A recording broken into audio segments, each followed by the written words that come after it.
ko waturinze uyu mwaka wose turangije.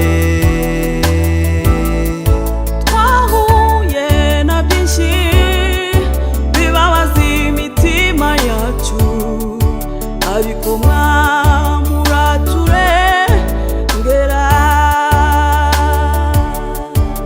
Mwami turagushima kuko waturinze uyu mwaka wose turangije.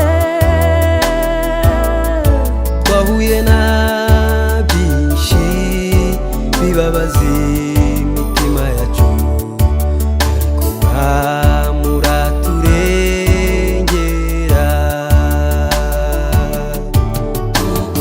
Tugushimiye ibyatubayeho,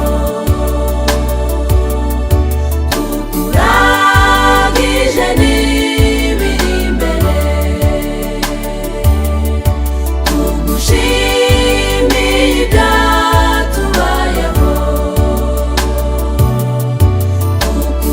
tukuragije n'ibiri imbere.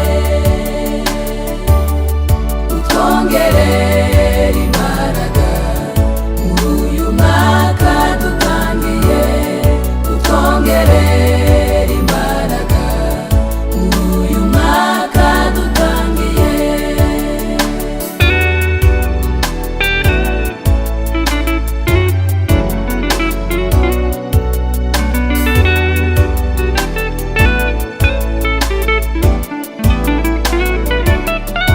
Twahuye n'intambara n'indwara z'ibyorezo, kandi byahitanye abantu benshi. Ariko muri ibyo byose twagaragaje